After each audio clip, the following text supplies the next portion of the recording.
मेरी तीरल से आती हुई है तुझी मदद वज़ीर आज़म साहब करो हुबिया मदद मेरी करो इन्होंने बड़े दरिंदे जे इन्होंने को मैंने बचा लो मैंने कहते मार देना है मैं तेन थोड़ी मेहरबानी मैंने बचा लो इन्होंने कहते कैवे किरदार तक बचाओ अल्लाह वास्ते कर कहना इन्होंने बचाओ इन्होंने कैवे किरदार तक सरे आप फिरते में मेरी धीड़ मार के प्यो पुत्र सारे बड़ा बड़ा प्यो पे इन्होंने बचा वज़ीर आज़म साहब इन्होंने मेरे बचा लो मेरे बड़ी ज्यादा करते पे जे थोड़े के पी ले मेरी हथ बन के आर्मी चीफ साहब थोड़े के पी ले मेरी मैंने बचा लो कितने खुदी दरिंदिया को थोड़ी मेहरबानी।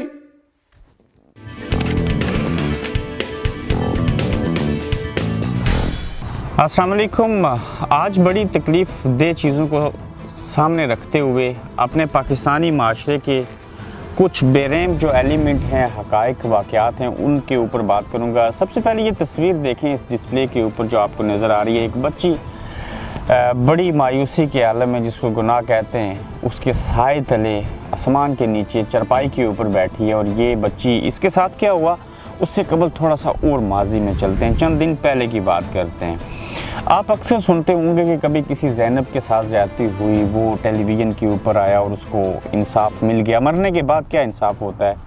लेकिन बेशुमार ऐसे वाक़यात भी होते हैं जो इन दिनों में बिलखुसूस जब से लॉकडाउन हुआ, जब से कोरोना वायरस आया, वो सोशल मीडिया की ज़ीनत तो बन रहे हैं, लेकिन उसके ऊपर कोई नेशनल टीवी आवाज़ नहीं उठा रहा। उसकी रीज़न कि हमारे इदारों को रेटिंग चाहिए, उनको करंट इशू चाहिए, वो करंट इशू जो इंटरनेशनल सिनेरियो के अंदर आ रहे हों, जिसकी डेफिनेशन कुछ और हो, जिसको लोग देखना पसंद करें।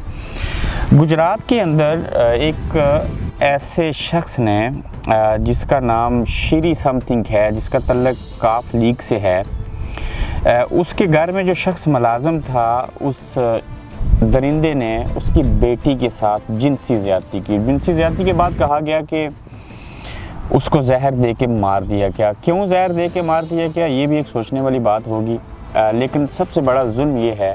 कि पहले तो आपने जिनसी ज़्यादती की और फिर उसके बाद उसको जहर दे दिया।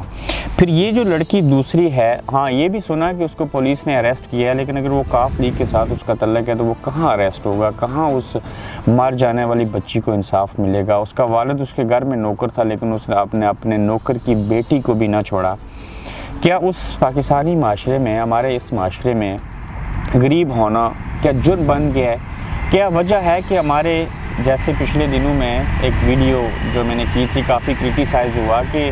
बजाय इसके कि लोग ये देखें कि मैं उस मुजरिम से क्या बात करूं, लोगों ने 80% ये कहा उसके अंदर कि अजान हो रही थी, आप उसमें खामोश नहीं हुए। वो तो हर लंबी बात हो जाएगी। जब भी कोई जुल्म देखा उसके ऊपर कोशिश की कि बात की जाए, लेकिन क्या बात करेंगे जिस माशरे के अंदर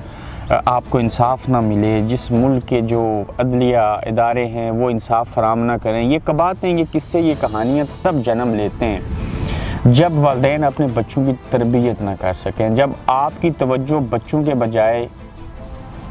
इंटरनेट के ऊपर आ जाए, जब आप घर में टाइम देने के बजाय बाहर घूमते रहें, जब आप अपने बच्चों को तालीम ना दिलवा सकें, जब आपको ये नहीं समझ होगी कि आपका बच्चा या आपकी बच्ची कहाँ पे जाती है। आप देखेंगे ये पेशावर की जो इस इलाके की बच्ची है, ये किसी के घर मेहमान आई, 3 लड़कों ने इसके साथ जिनसी ज़्यादती करने की कोशिश की। जब इसने आगे से मज़ामत की तो उसके बाद इन तीनों लड़कों ने इस बच्ची को कितने बुरे तरीके से मारा और ये किस आलम में बैठी है। मैं फिर से कहूँगा कि यही बहन हमारी हो, ये बहन आपकी हो, ये बेटी आपकी हो, या कोई भी रिश्ता इसके साथ आपका हो, तो क्या आप इसके लिए खड़े नहीं होंगे? ज़रूर खड़े होंगे। मैं ये चाहता हूँ कि आप अपने इलाकों में ऐसी कमेटियाँ बना दें, एक ऐसी कैंपेन का आगाज़ करें। मैं उसके लिए हाज़िर हूँ, उसके लिए माली सपोर्ट करने के लिए हम हाज़िर हैं कि जब भी कोई इस तरह का कोई दरिंदा सिफ्त इंसान किसी भी हवा की बच्ची के साथ जिनसी ज़्यादती करने की कोशिश करे या उसने कर ली हो, तो उसका इस हद तक पीछा करें कि कम अज़ कम इतनी आवाज़ ज़रूर उठनी चाहिए कि उसको अदालतों के ज़रिए सज़ा ज़रूर हो। जब सज़ा और जज़ा का निज़ाम नहीं होगा तो तब हमारी मुल्क के अंदर हमारी बच्चियों के साथ ऐसे वाक़यात रोनमा होते रहेंगे और ये बहुत बड़ा जुल्म है। ये उस कोरोना वायरस से भी बड़ा अज़ाब आन पड़ेगा आपके ऊपर जब आप नहीं बोलेंगे। कहते हैं कि जिस मुल्क के अंदर जब अदालतें इंसाफ नहीं करती, कोई चीज़ें नहीं होती, तो फिर अल्लाह की तरफ से आफ़ात आती हैं, अज़ाब आता है इन बीमारियों की शक्ल में। अगर वालिदैन बच्चों की अच्छी तरबियत नहीं कर सके, वो अगर उनको वक्त नहीं देते, तो जहाँ पे ये एक एलिमेंट था, वहीं पे सबसे बड़ी चीज़ जो मैंने अपने दौर पे जांच पड़ताल की वो ये है कि 2006 के बाद जब से पाकिस्तान के इलाकों में फ़ोन आया, उससे गनौ में इजाफ़ा हुआ, इस तरह के वाक़यात में इजाफ़ा हुआ। मैं ये नहीं कहता हूँ कि बच्चियाँ कोई जो हैं वो फ़रिश्ता सिफ़त हैं, उनके अंदर भी कुछ बातें हैं, उनका लिबास पहनने का तरीक़ाकार, उनकी बाकी चीज़ें, वो पर्दा, वो सारे मामलात जब नहीं होते तो आप दूसरे को शह देते हैं। लेकिन जो बात करने वाली है वो ये है कि उसके बाद जो इंटरनेट ने रवाज पकड़ा, 4G आया, 2G, 3G, 4G, अब 5G की तरफ जो है वो दुनिया गमज़न है। जब आपके बच्चों के पास मोबाइल होंगे, जब असातिज़ा उनको चेक नहीं करेंगे, जब वालिदैन उसको नहीं देखेंगे, जब बच्चे को 18 साल की उम्र से पहले आप मोबाइल दे देंगे या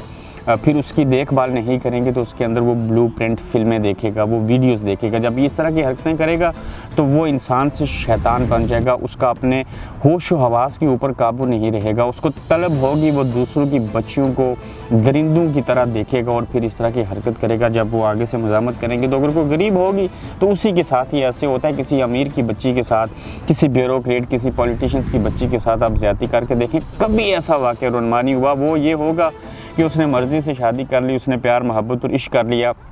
लेकिन गरीब की ही बच्ची है जिसके साथ ये जुल्म होता है। तो कहने का मतलब आज की वीडियो का ये है कि इस तरह के वाक़यात मुझे फेसबुक के ऊपर कम अज़ कम पिछले 3 हफ्तों में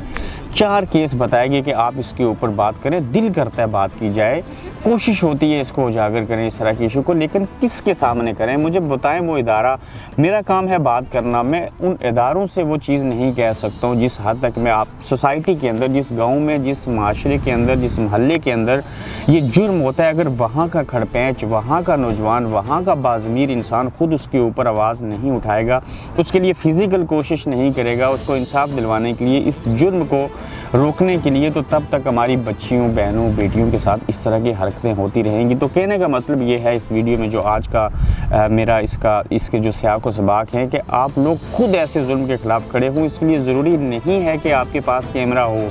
आप जर्नलिस्ट हों। आज के दौर में बेहतरीन प्लेटफार्म है कि सोशल मीडिया है, उससे कबल अल्लाह ने आपको हाथ दिए हैं, आपको दिमाग दिए, आपको 2 हाथ दिए हैं,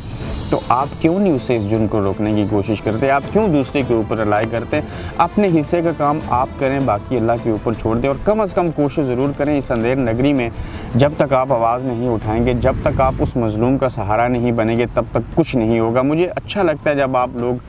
इस उम्मीद के साथ मुझे कोई चीज़ कहते हैं कि आप इसके ऊपर बात करें, मैं तो बात करने की कोशिश करता हूँ, लेकिन उससे पहले ज़रूरी है कि आप खुद भी उस चीज़ के लिए खड़े हों।